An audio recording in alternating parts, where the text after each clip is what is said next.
Maintenant, je vous invite à ouvrir votre Bible dans le deuxième livre des rois. Deuxième livre des rois, chapitre 2. J'ai mis ici sur le tableau, enfin sur le mur, pour rappel, on est dans cette discussion des rois d'Israël. Et ça peut être compliqué parfois parce que on dit ce sont les gens qui ont vécu il y a très longtemps avec des noms un peu bizarres parfois. Il y a pas mal de choses peut-être on ne comprend pas. Et de toutes les façons, ce sont les Juifs, c'est ancien, et alors?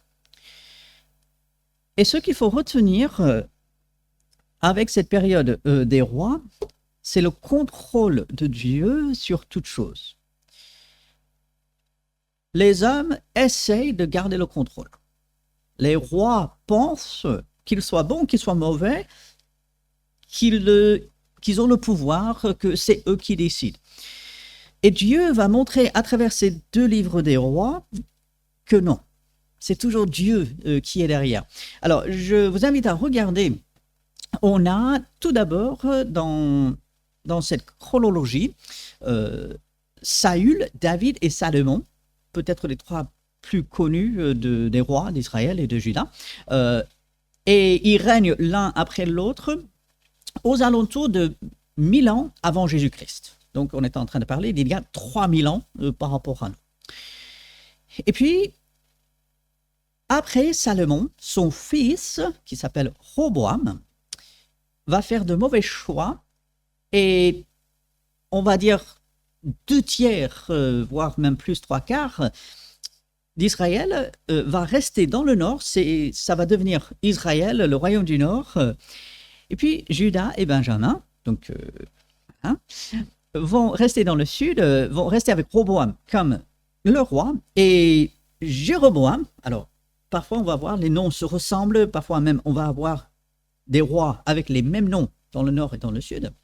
Mais c'est la monarchie divisée. Et c'est ce que nous voyons ici, donc un peu avant 900 avant Jésus-Christ. Et vous pouvez voir que le royaume d'Israël, qui est au-dessus, c'est le royaume du nord, va jusqu'à 722 à peu près avant Jésus-Christ. Et c'est là où Assyrie vient et emmène en captivité Israël. Et en fait, globalement, ils ne reviennent plus vraiment comme Israël à partir de ce moment-là. Le royaume de Juda en bas va aller jusqu'à à peu près 566. Les archéologues, les historiens sont un peu plus vers 586. Et là, c'est la déportation à Babylone avec Nebuchadnezzar. C'est là où on a l'histoire de Daniel qui va un peu apparaître. Et pendant 70 ans, il y a l'exil, comme on peut le voir ici. Ensuite, Israël va revenir presque autour de 500. Alors, voilà, il est là. Presque autour de 500 avant Jésus-Christ. Ensuite, on va aller jusqu'à, bien sûr, Jésus-Christ avec d'autres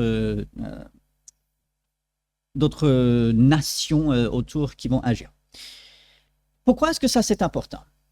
Parce que ce sont des chiffres, des gens qui sont morts depuis très longtemps, ça semble ne pas nous concerner. Ça nous concerne dans la mesure où ce que la Bible dit s'inscrit dans l'histoire. Je ne sais pas si vous connaissez les Mormons, l'Église de Jésus-Christ des Saints des Derniers Jours. Ils ont toute une histoire qu'ils racontent qui n'est pas basée sur des faits réels. Ils disent ces différentes choses sont arrivées, mais en fait, il n'y a aucune preuve. Et bien sûr, lorsqu'on arrive à la Bible raconte un ensemble de choses. Et nous pouvons prouver avec des données archéologiques, historiques et tout, que oui, c'est arrivé, un tel ou tel a vécu à telle ou telle époque. Et donc, il est important de dire ceci s'inscrit dans le contexte historique, que ces choses se sont réellement arrivées. Alors, je vous remontre ceci. Donc, on avait déjà vu ça dans le passé. On a le royaume unifié avec Saül, David, Salomon. Ensuite, on transitionne vers les autres rois. Alors, pour l'instant, nous sommes à peu près ici. Donc, la période qu'on est en train de voir, c'est Akazia, dont on va parler un peu aujourd'hui. On va revenir un peu à Akab. On va s'intéresser surtout euh, à cette période pour l'instant. Mais j'attire votre attention sur le fait que, ici sur la gauche, on a le royaume du Nord, Joram. Et qu'est-ce que vous voyez là? Royaume du Nord, royaume du Sud, Juda, Joram. Okay. On va avoir des noms, alors on ne le voit pas ici. Alors, on va avoir un Josaphat ici, il me semble, on le verra plus ici également. Et ce qui est intéressant de relever ces noms qui se ressemblent ou qui parfois sont exactement pareils, ça montre que le royaume du Sud, resté fidèle globalement à Dieu, devient de plus en plus comme le royaume du Nord. Va dans l'infidélité envers Dieu. Et donc, c'est assez intéressant de voir cela. Alors, de nouveau, une présentation pour montrer les différents rois. Il est bien de voir ceci parce que quand on lit le texte, on dit, OK, il y a ce nom-là, il y a ce nom-là, mais de comprendre, ces gens, ils ont vécu de telle ou telle façon. Alors, encore une fois, si on regarde sur la droite, maintenant, c'est le royaume du Nord. Si vous voyez Akab, et du coup, en fait, lui, il va avoir un fils qui s'appelle Akazia. Alors, son nom n'est pas marqué là, mais voilà. Et on descend, et vous voyez sur la droite que ça termine avec Osée, le dernier roi dans le royaume du Nord. Et puis, ça continue sur la gauche. Je sais, c'était énormément d'infos, mais ceci est important, encore une fois, pour pouvoir... Ah oui, alors c'est un peu petit, si vous voulez regarder la vidéo après et puis agrandir un peu, vous pouvez. Voilà, ceci est important. Pourquoi? Encore une fois, parce que ces choses sont historiques, ces choses sont réellement arrivées, et puis de voir les différents rois, comment ils ont réagi à Dieu, dans leur relation avec Dieu, dans leur réaction aux prophètes, ceux qui ont prophétisé, parce qu'il y a eu des prophètes et des hommes de Dieu qui ont prophétisé, ça nous apprend beaucoup. Et maintenant, si nous allons dans 2 Rois chapitre 2, 2 Rois chapitre 2,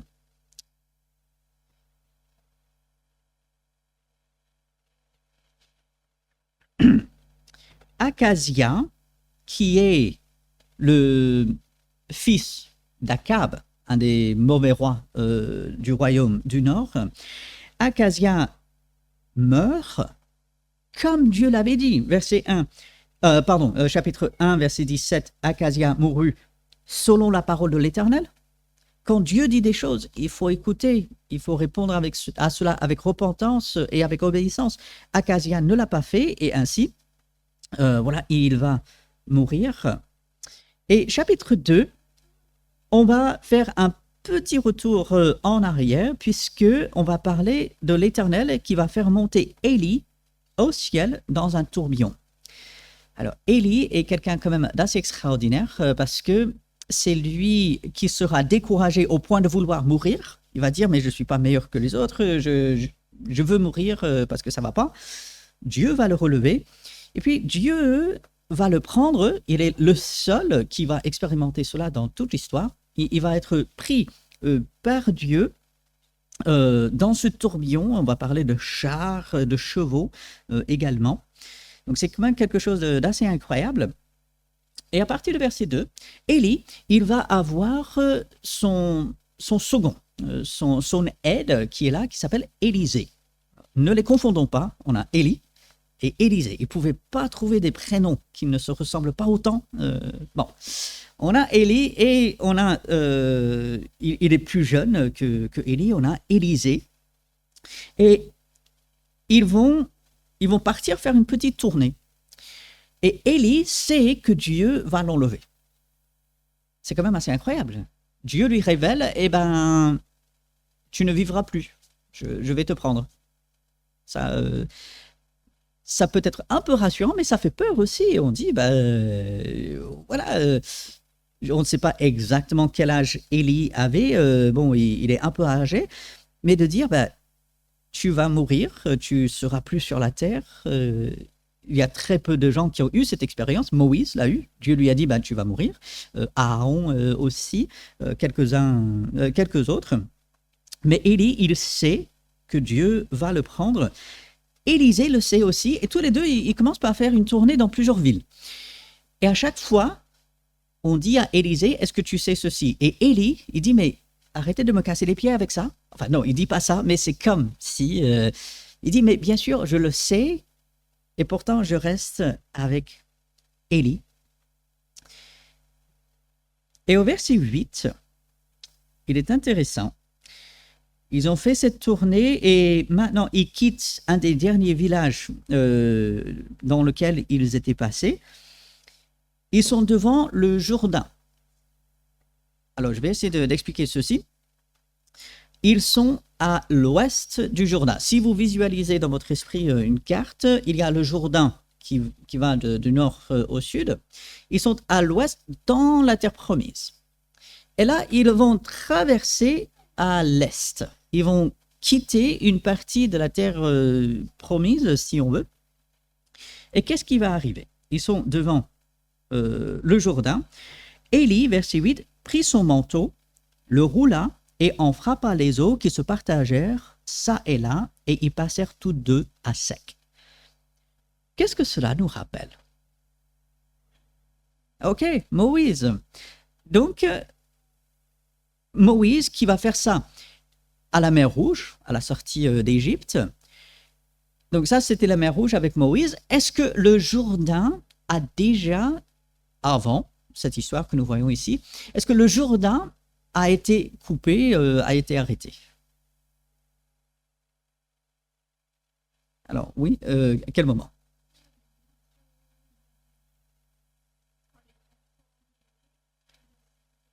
Exact. Donc, pour l'entrée dans la terre promise en face de Jéricho, si vous vous souvenez, Josué, cette fois, qui est le successeur de Moïse, et donc on voit Josué fait beaucoup des mêmes choses que Moïse, et Dieu fait des miracles à travers lui. À l'époque de Josué, pour l'entrée dans la terre promise, Dieu va ouvrir le Jourdain, va permettre au peuple de passer à sec, et ensuite l'eau va revenir. Ça, on voit début du livre de Josué. Ici, on a un peu le contraire. On a deux hommes de Dieu qui, dans un sens, quittent la terre promise. Dieu ouvre les eaux du Jourdain et ils traversent. Et ce que nous pouvons voir un peu ici, c'est malgré tous les efforts des hommes, la situation spirituelle en Juda commence à se dégrader. Et il est intéressant, lorsqu'on met en parallèle ce passage avec des passages en Ézéchiel qui nous parlent de la gloire de Dieu qui quitte le temple. Pourquoi? Parce que le peuple était dans le péché non repentant. Le problème n'était pas... Alors, entendez-moi bien.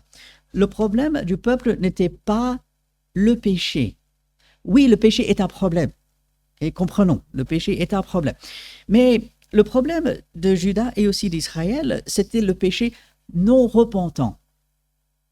Parce qu'on a déjà vu avec Akab, on va le voir avec Manassé, on l'a vu avec David et d'autres. Dieu répond à la repentance. Lorsque Dieu met le doigt sur quelque chose dans notre vie, clairement, il dit, voilà, ça, c'est un péché, il faut le confesser. Lorsque nous confessons, Dieu nous pardonne et Dieu restaure. Le problème d'Israël et de Juda, bien sûr, c'est le péché. Le péché est toujours un problème, comprenons bien. Mais c'est surtout le fait que le peuple refusait de se repentir. Et à cause de cela, Dieu, il va enlever ses bénédictions. Dieu, il va enlever même son influence quelque part. Et donc, tous les deux, ils vont, Élie et Élisée, on est dans 2 Rois, chapitre 2, ils vont passer le Jourdain à sec. Et ensuite, ils vont avoir une conversation. Élisée va demander une double portion de son esprit. Il veut recevoir les bénédictions. Il veut pouvoir accomplir des choses. Et c'est là où, au verset 11, comme il continuait à marcher en parlant, voici un char de feu et des chevaux de feu les séparèrent l'un de l'autre, et Élie monta au ciel dans un tourbillon. Imaginez la scène. Moi, j'aurais bien voulu être là pour ça, hein. Digne d'un film d'Hollywood, hein. Vraiment, si on avait une grande imagination, je ne pense pas qu'on aurait pu mieux faire. Dieu qui prend littéralement Élie, et verset 12, Élisée regardait et criait, mon père, char d'Israël et sa cavalerie. Et il ne le vit plus. Saisissant alors ses vêtements, il les déchira en 2 morceaux. Ça montre sa tristesse de voir Élie partir. Ça montre aussi, il reconnaît qu'il est devant Dieu, parce que c'est Dieu qui fait cela. Et donc, il est intéressant, à chaque fois que Dieu se présente, il y a le feu, il y a quelque chose de lumineux. Voilà, Dieu est un Dieu de lumière. Donc, voilà, pas mal d'images qu'on peut voir ici. Et au verset 14, maintenant, Élisée, qui se retrouve tout seul, il va prendre le vêtement d'Élie et il va retourner au Jourdain. Maintenant, il doit rentrer de nouveau dans la terre promise. Mais là, vraiment, l'homme de Dieu, il est parti. Qu'est-ce qu'on va faire maintenant? Ah mince, celui un peu en qui on croyait, celui qui avait fait des miracles, celui qui cherchait à ramener le peuple à Dieu, et maintenant, il est parti. Qu'est-ce qu'on va faire? Maintenant, je dois rentrer dans la terre promise. Comment je vais faire? Et c'est dans ce contexte-là qu'il faut lire verset 14. Il prit le manteau qu'Élie avait laissé tomber et il en frappa les eaux. Et il dit, où est l'Éternel, le Dieu d'Élie? Lui aussi, il frappa les eaux qui se partagèrent ça et là, et Élisée passa. Ce qui est extraordinaire ici n'est pas autant le miracle qui se fait. Imaginons, on a la Seine à côté, d'aller pouvoir, sans passer par le pont, on arrive à ouvrir la Seine et puis on traverse comme ça. Ça éviterait bien des bouchons, n'est-ce pas? On passerait beaucoup plus facilement. Mais ce n'est pas autant le miracle, le spectaculaire qui est en avant ici. Qu'est-ce qui est en avant?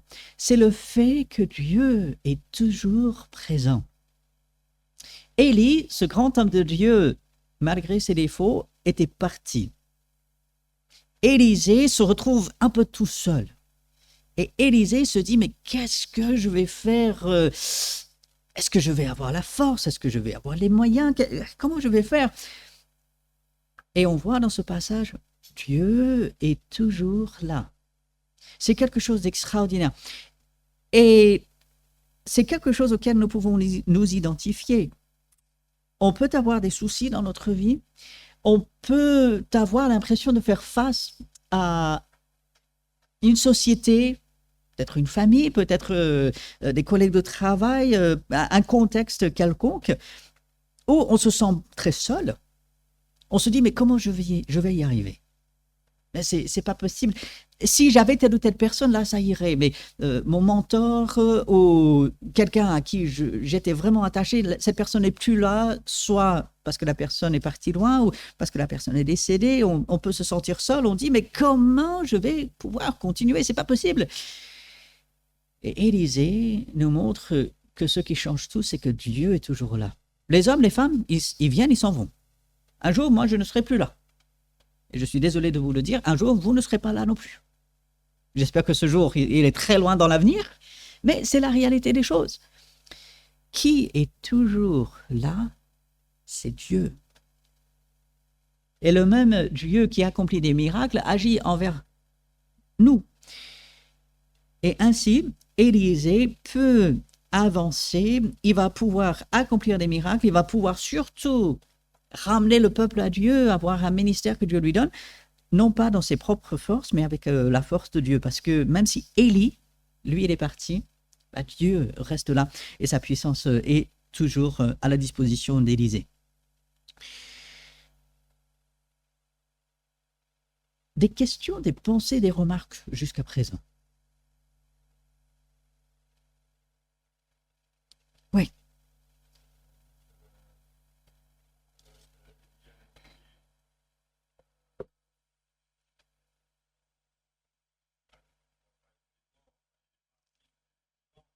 Oui, oui, tout à fait. Élie n'est pas mort. C'est un des deux seuls dans l'Ancien Testament avec Enoch où la Bible nous indique qu'ils ne sont pas morts. Il est celui qui sera avec Jésus sur le mont de transfiguration après. Donc voilà, c'est quand même assez extraordinaire. Donc effectivement, et Élie ne meurt pas de la façon que nous le comprenons habituellement, mais il part direct dans la présence de Dieu. Dieu le prend. Oui. Donc bien une bonne précision, voilà, parce que en disant Élie meurt, pas vraiment. Il va directement dans la présence de Dieu parce que Dieu le prend. Des questions, des pensées, des remarques? Alors, à partir du verset 15, il y a une petite histoire un peu marrante qui a un peu agacé Élisée. Alors, je vais vous résumer ces versets. Je vous invite à les lire. Je vais vous résumer ces versets.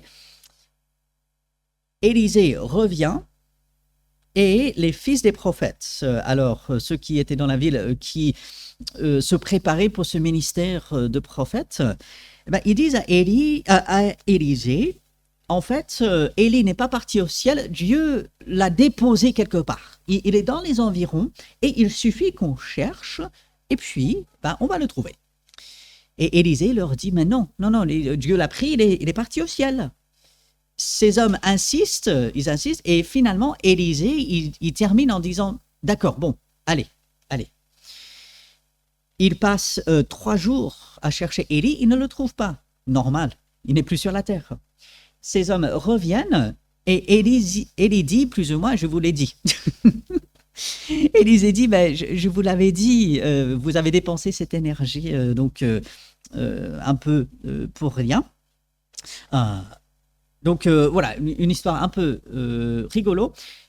Mais on se dit, mais qu'est-ce que ça fait là? En fait, ça montre que tout de suite, Élisée va rencontrer un peu d'opposition. C'est pas direct, mais il va rencontrer des choses qui ne sont pas très faciles. Et pourtant, il va continuer. Il va agir pour cette ville, il va agir envers beaucoup d'autres personnes, il va persévérer. Ne nous étonnons pas si les gens ne comprennent pas toujours ce que nous disons, ce que nous annonçons en termes de la parole de Dieu. Ne nous étonnons pas si les gens ne nous suivent pas toujours, ne sont pas d'accord toujours avec notre attachement à la parole. Persévérons.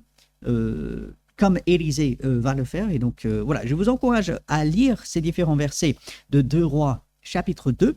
Et puis, Dieu voulant, la semaine prochaine, on va parler de plusieurs autres miracles que Élisée va faire. Et si vous voulez lire un tout petit peu en avance, il y a même une histoire où des ours vont venir et s'attaquer à des jeunes parce qu'ils se moquent d'Élisée. C'est cette histoire qui va venir. On va en parler, Dieu voulant, la semaine prochaine. Avec cela, lisons la parole de Dieu, comprenons que Dieu travaille dans l'histoire, que Dieu est avec nous, quoi qu'il en soit, et avançons avec lui. Nous allons prier et ensuite nous aurons quelques minutes pour nous lever, pour nous saluer, pour nous préparer pour le culte dans quelques minutes. Oui, Seigneur, nous te louons, nous te remercions que tu nous laisses ta parole et que tu nous montres que quels que soient les changements, quelles que soient même les personnes, tu es là, toi, tu ne quittes jamais, tu es présent, tu agis et aide-nous à rester fermement attachés à toi, d'être à ton service, de te suivre, Seigneur. Fais ton œuvre en nous, nous te le demandons en ton nom. Amen.